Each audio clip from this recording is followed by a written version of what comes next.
For the first time under oath, Rhode Island Transportation Director Peter Alviti was in the hot seat answering questions about the failed Washington Bridge. So Erica Ritchie is live in East Providence for us this morning, and this went on for hours yesterday, Erica.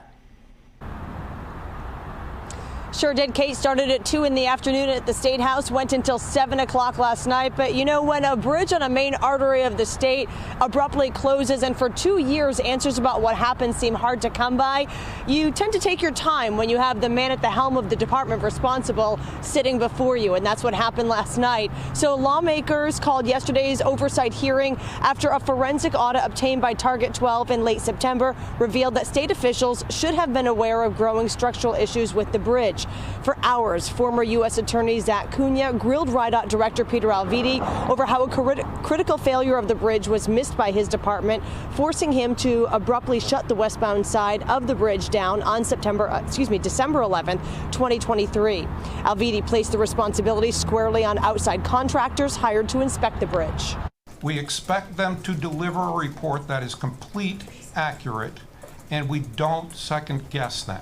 And the reason we don't second guess them is that the liability and responsibility for accurately portraying to us any critical findings and any other kind of findings on those bridges is entirely the responsibility of those contractors. We paid them $200 million in the last 10 years to do that for us.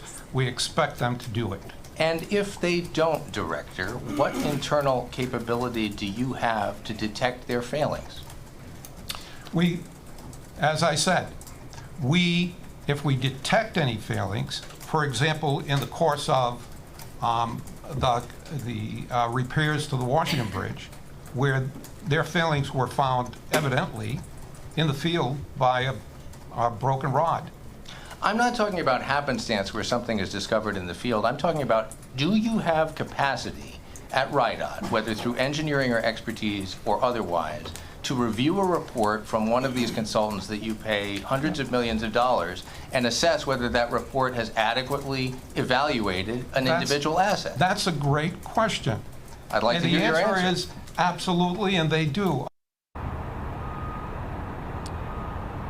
All right, so based on several interactions like that, Attorney Cunha made some very strong recommendations to the committee last night. We'll hear that next half hour, and why the Oversight Committee chair says that hiring Cunha was money well spent. I'll see you right back here 30 minutes from now. For now, live in East Providence, Erica Ritchie, 12 News. Third time since the westbound side of the Washington Bridge was shut down, the DOT director was in the hot seat answering questions about it. But for the first time yesterday, he was under oath. Erica Ritchie joins us live this morning in East Providence. And Erica, this was also the first time he was questioned by some of the other lawmakers, right? Yeah, that's right. And Kristen, he wasn't just questioned, he was grilled by the former U.S. Attorney Zach Cunha, who was hired by the House Speaker and the Senate President. And he offered some very poignant recommendations to lawmakers when that grilling was done.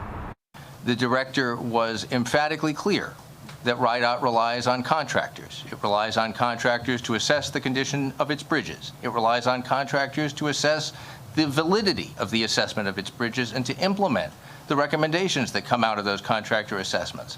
It's contractors all the way down. And the question for this committee is whether that is satisfactory.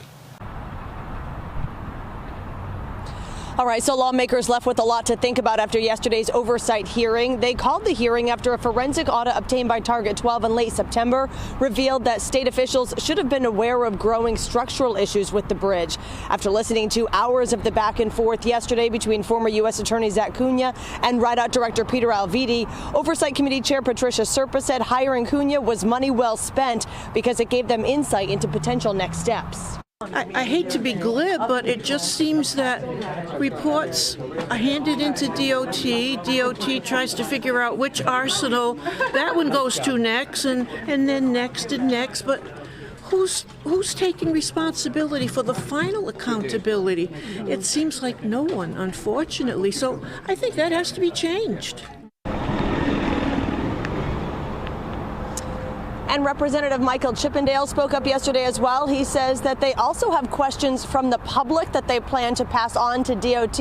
It's not immediately clear, though, how or even if DOT will respond to those questions. So we'll keep an eye out for that, and we'll let you know as soon as we have some clarity. For now, live in East Providence, Erica Ritchie, 12 News.